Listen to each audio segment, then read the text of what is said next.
Hey everybody, kind of bored today, and just thought it'd be kind of a good day to do another little tutorial.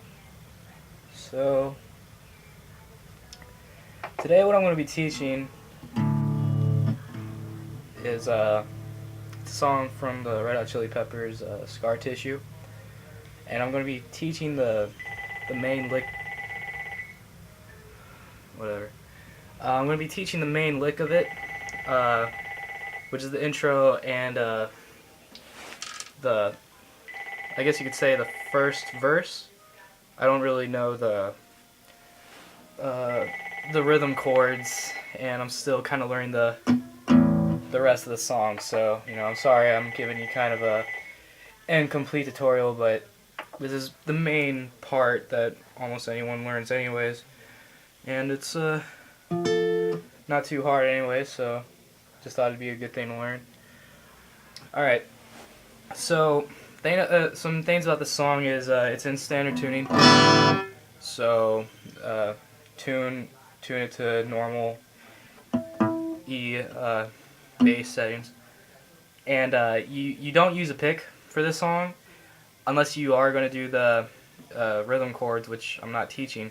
So it's your main picking fingers are your index and your thumb.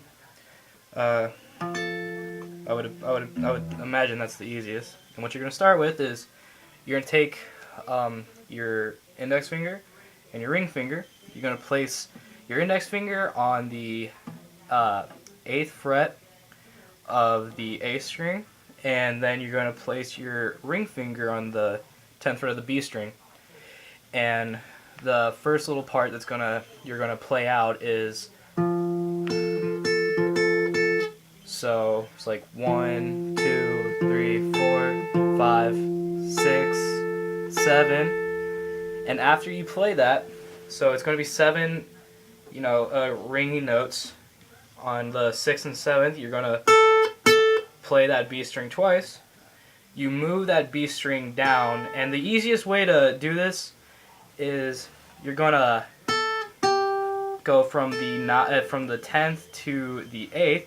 You're gonna use your your middle finger, lay that down, and what you're gonna do from here is you're gonna move your index finger from the A on the 8th fret to the E on the 8th fret.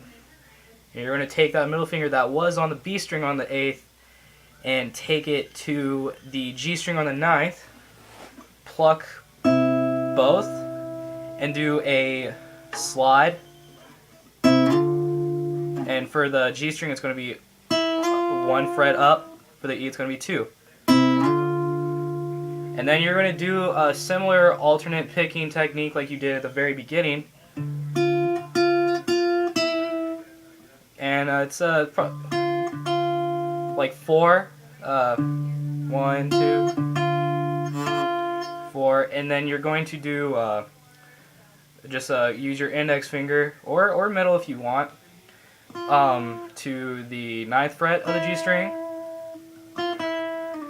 and then you're going to play that same rhythm again.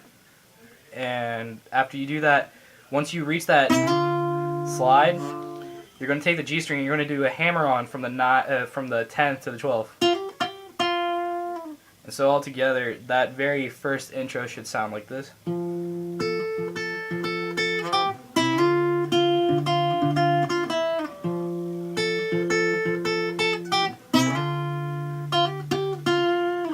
And so that's the intro, and this isn't a hard, that's not very hard to play. It's very melodic. I would say the only difficult part of the song is probably the slide and just keeping the timing. Especially with me, this is the first song I've had to do alternate picking, so that whole gig is a little difficult at first. So this is a good beginning alternate picking song to get used to. And for the first verse, the part that's played after the intro, the initial intro, you're going to play that first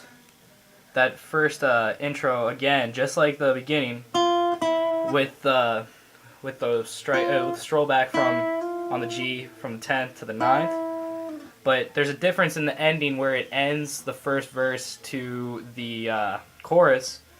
And what it is, it's you're going to play.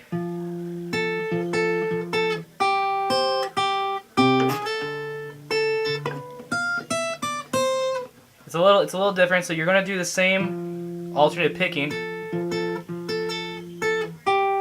but when you take that B string down to the 8th fret, what you're going to do is you're going to hold down the high E and the B on the 8th, and you're going to go 1, 2, 3. So. And then on a 4th note, you're going to hold the E at the 8th plus the B and slide them both up to the 10th.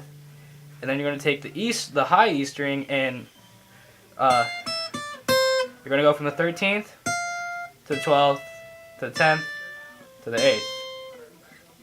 So altogether, everything should sound like this, playing both the intro and the verse.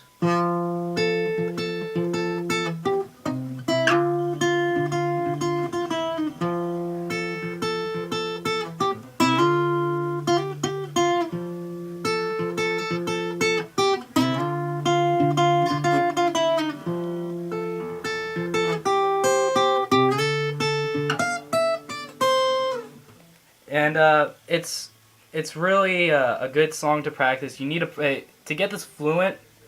You want to practice it a lot. Like, as you can maybe hear, I'm still a little bit choppy, but I just practice it a lot, and it's a very nice song to play. A cool little thing you could do is actually just move it up and down the neck. It sounds really cool if you play it on lower frets, higher frets.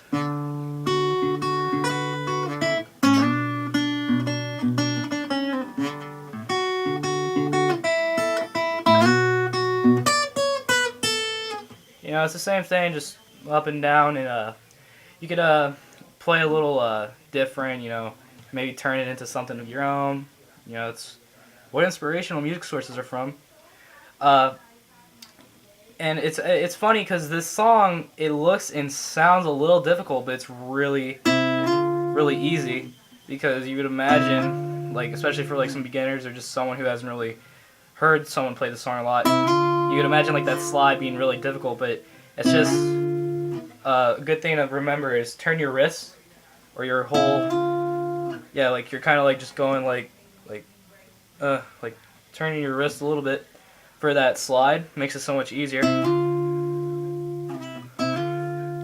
So just think of you're taking this this little part of your wrist, the outer, and think of it, you're pointing it directly to the headstock and the tuning pegs, and that'll just give you the perfect slide, perfect amount of speed, and hold it. And it's just a good thing to make sure you're within like this 3 fret range. A little good credo, think of it. And other than that, that's about it. So I'm going to go make an omelet, and tell me what you think. How does it work for you? I don't know. Maybe it doesn't work for you. Maybe you're like just there eating a thing of string cheese, and you're just like, what is this kid doing? And why does his hair look so weird and blonde? And wait, no, it's black and white. So I don't know. I don't know, man, but it keeps me up at night. Okay, well, for fun, I guess I'll just do this anyways.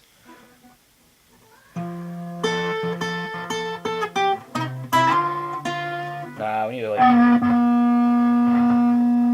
heavy metal. Man,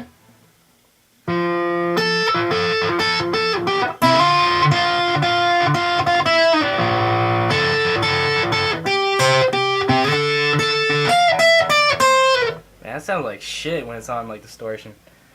Alright, screw it. Alright, I'm done. Peace out.